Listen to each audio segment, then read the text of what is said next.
If you are selling services and want to know when you're talking to a prospect how they are going to make a decision between you and other vendors or other service providers, then you've got to ask. I'm going to show you how in this video. Hey, what's up? I'm Ray Green, former executive turned nomad entrepreneur. I've spent 20 years of my life in sales, 15 of that in sales management and executive sales management. And that includes running the national small and mid-sized business unit of the U.S. Chamber of Commerce, the world's largest business federation, as well as turning around a couple companies with private equity groups and consulting now for 5 years. So I've had my hands in quite a few sales processes, and I've run a lot of sales processes myself as a quota carrying salesperson. And here's the thing, when you are selling services, one of the things that you really want to know is, how is that prospect going to make a decision? Like, what criteria are they going to use in their decision-making process? And we don't always know as a salesperson, but you can ask. In fact, you should ask, because if you don't, what you do is you end up leaving a meeting with assumptions, right? Like, you end up leaving a meeting assuming that you know what that criteria is. And a lot of times we assume it's going to be price, or we assume it's going to be some nebulous concept like service or something like that.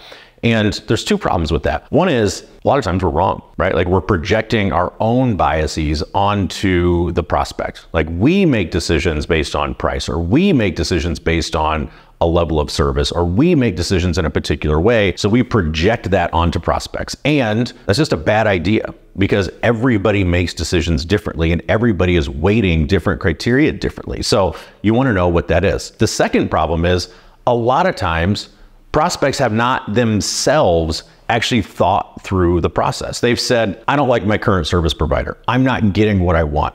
I'm going to go get a new one. I'm firing them. I'm going to hire a new company. So they go out, they start shopping for a new company, and they haven't thought through the entire decision-making process. They haven't actually sat down and said, what am I going to consider when I'm thinking about hiring this particular vendor? What is the price that I'm willing to pay? What is the level of service that I want to get? What do I even mean by service? Like, what do I actually expect? Am I expecting better response time? Am I expecting friendlier employees? Am I expecting more experienced team? Am I expecting to get strategic guidance along with the services? Prospects have not even gone through their own process of determining what the criteria is going to be. So they talk to a few service providers, then based on gut, based on a number of other factors, they go, okay, I think I like that one. And as a salesperson, you want to get ahead of that. Like, you absolutely want to get ahead of that. You want to make sure that you understand the criteria that they are using, and you want to help coach them through the process, because if they haven't bothered to stop and think about it, you helping them through that process not only helps make the process easier for both you and them, it actually sets you apart as a salesperson. It sets you apart because you are now helping me make a decision,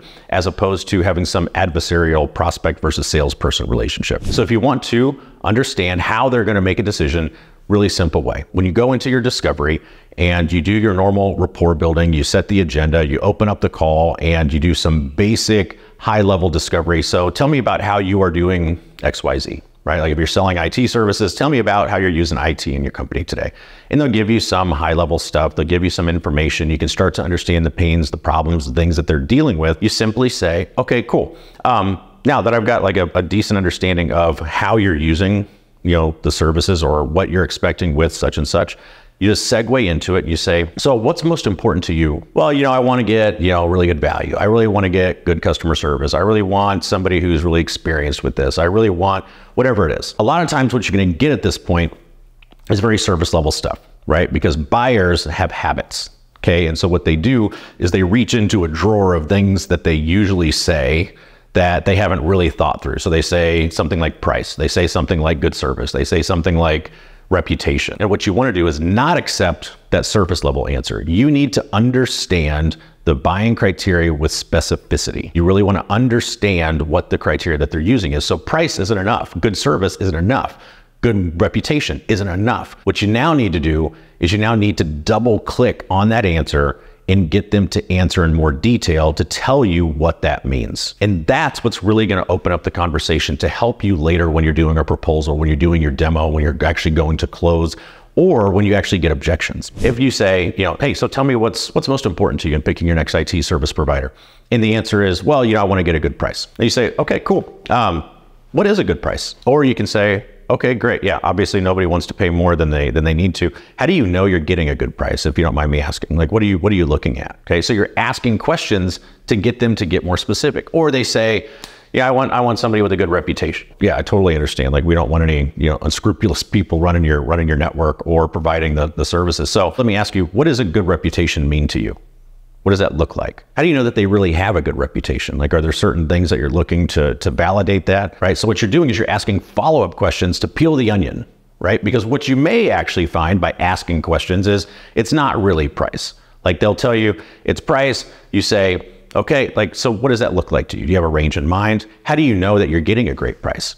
And when you start asking those questions, you may actually find that instead of price, what it really was not wanting to overpay for shitty service, right? Like, maybe that's what's going on right now. That's what you want to do. So price is one example. Another one might be service. So what's most important to you in picking your next IT service provider? Well, I mean, it's for us, it's basically getting good service. No one wants to make good investments and get crappy service in return.